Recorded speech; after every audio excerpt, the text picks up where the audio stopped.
Sou Laís Emiliana, do Polo de Recife, o Polo 5, e trago aqui o mapa conceitual da disciplina de Problemáticas de Educação Física. Nesse mapa conceitual, trago os 6 temas tratados nos 6 textos que nós lemos durante esta disciplina, pelo ambiente virtual. O primeiro deles trata do desinvestimento pedagógico, o dito rolar a bola nas aulas de educação física. Inicialmente eu trago aqui um confronto que é entre desinvestimento pedagógico e práticas inovadoras. O texto traz 3 tipos de atuações docentes, que são elas: a prática tradicional esportivizada, onde o ensino do esporte é o único conteúdo tratado nas aulas e na perspectiva tecnicista. O segundo deles, que é o tema central deste texto, trata do abandono do trabalho docente, o dito rolar a bola, que se refere ao abandono pedagógico, onde o professor simplesmente gerencia os materiais e os alunos, cada um faz as atividades que quer, ou simplesmente não fazem atividade nenhuma.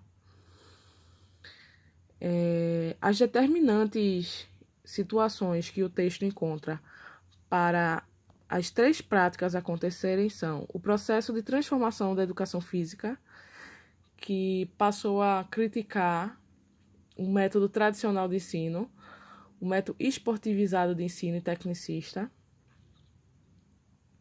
as condições objetivas de trabalho, que são a estrutura física, material, os recursos, a remuneração, e a cultura escolar, que muitas vezes não reconhece a educação física enquanto componente curricular e não valoriza os professores que têm uma prática pedagógica voltada para o compromisso com a disciplina e até a inovação pedagógica, colocando no mesmo nível daquele que simplesmente não dá aula e rola a bola. Após a leitura do texto, percebemos que em diferentes contextos apresentados são percebidas diferentes atuações docentes. Quer dizer, o contexto muitas vezes é o mesmo, a mesma situação, o mesmo recurso, e a prática do profissional que é diferente, né? Que no tópico anterior tem a disposição social do professor, que também é relevante para a prática que ele vai adotar nas suas aulas. Este é um tema complexo que não tem respostas simples. Num contexto igual, profissionais apresentam práticas diferentes, sendo elas ou a metodologia tradicional esportivizada, ou a metodologia de inovação pedagógica, ou o rolar a bola, né? O segundo texto fala do ensinar a fazer e o ensinar sobre fazer. Traz uma análise a respeito da importância dos saberes conceituais e científicos da disciplina da educação física, mas sem abandonar a prática e a vivência prática dos conteúdos. Os saberes, tanto conceituais quanto procedimentais e atitudinais, estão presentes nas aulas e não precisam ser fragmentados para que eles sejam legitimados nas aulas. Traz uma crítica ao modelo tradicional de ensino, que era baseado no ensinar a fazer, trazendo também o movimento renovador crítico, que traz a educação física como o componente curricular e é dotado de conhecimento científico, inclusive conceitual, e que o aluno deve ter acesso a ele. Percebemos que a praxis pedagógica é a relação imbricada da teoria e da prática, ou seja, uma não pode ser dissociada da outra. Que a educação física, enquanto componente curricular, trata do conhecimento das práticas corporais, trazendo a construção de sentidos e significados.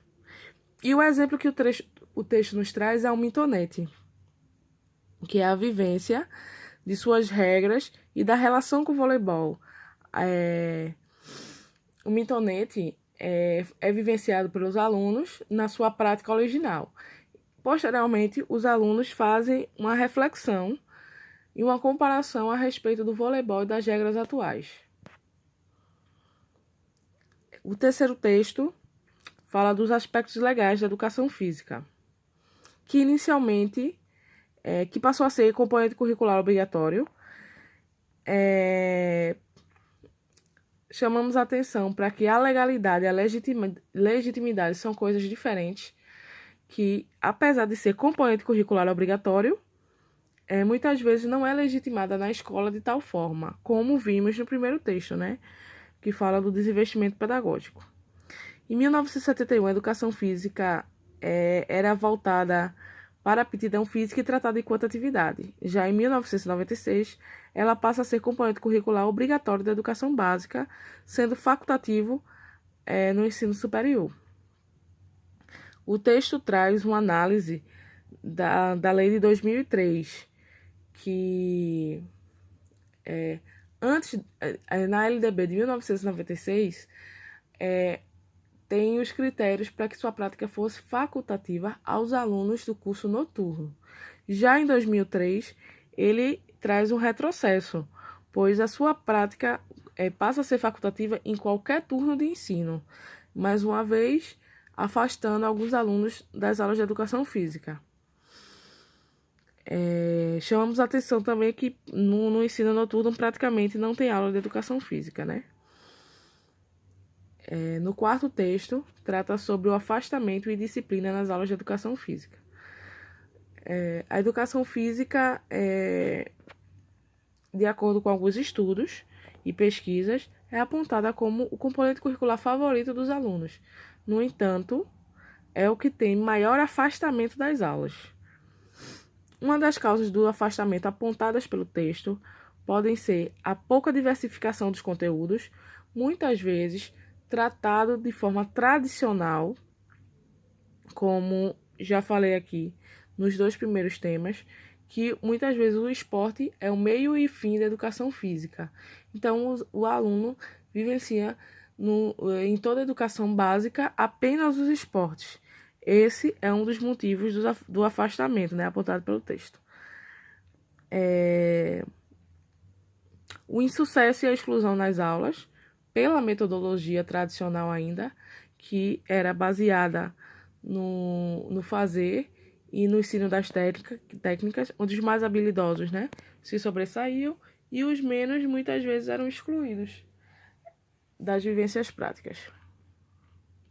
A indisciplina é uma questão complexa e está presente não só nas aulas de educação física, mas em em todo o contexto escolar. Suas causas são diversas, podem ter origem na questão familiar, na questão social, na questão até da comunidade, né? E é necessário que seja enfrentado ambos os problemas, tanto de afastamento quanto de disciplina, para que a gente consiga avançar nesse sentido. Não há soluções simples nem generalistas para ambos os problemas, né? É preciso investigar cada caso de forma separada, até porque tem condicionantes aí pessoais, que vêm da questão familiar e social que o aluno está inserido. O quinto texto trata do esporte nas aulas de educação física.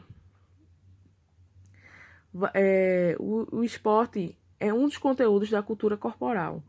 Ele não pode ser tratado como o único conteúdo das aulas de educação física.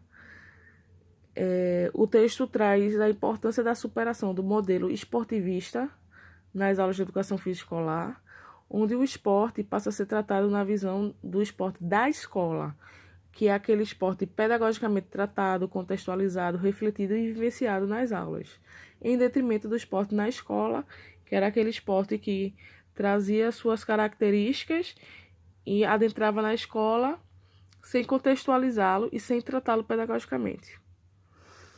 É necessário, para o trato com esse conteúdo, que abranja diferentes modalidades e saia daquele círculo do Quarteto Fantástico, que os alunos tenham contato com outras modalidades que muitas vezes eles só veem pela televisão. O trato com o esporte nas aulas de educação física deve primar pela busca da formação do cidadão crítico, reflexivo e transformador, onde o esporte, enquanto um fenômeno social que está presente na sociedade e no dia a dia dos alunos, que os alunos possam fazer com que eles reflitam sobre as informações, que tenham esse conhecimento para que as informações até passadas pela mídia sejam por ele refletido e analisado ao invés de ser apenas assimilado. O sexto e último tema trata das questões de gênero, trazendo inicialmente uma reflexão sobre a importância de que as aulas aconteçam em turmas mistas, ao invés das turmas separadas por sexo, como aconteciam há anos atrás, que as turmas mistas,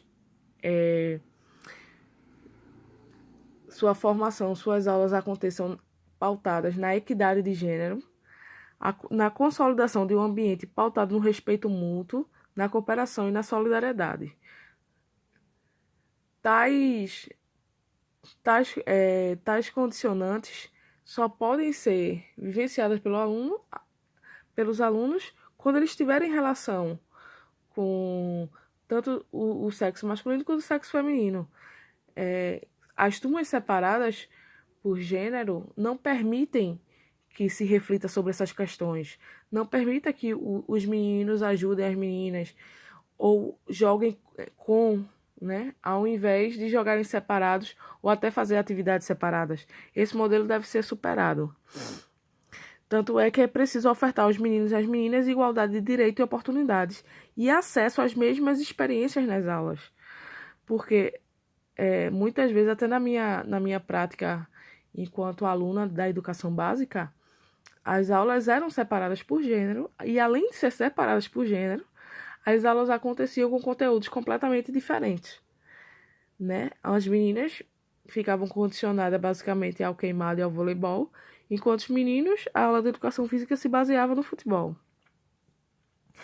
E esse panorama deve ser quebrado, né?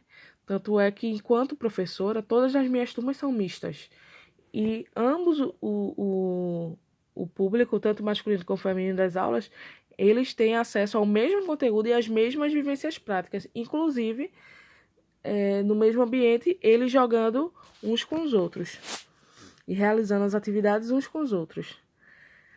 A instituição escolar tem o compromisso de fazer que seus alunos se sintam em casa no mundo, independente da cor da pele, da identidade de gênero e orientação sexual.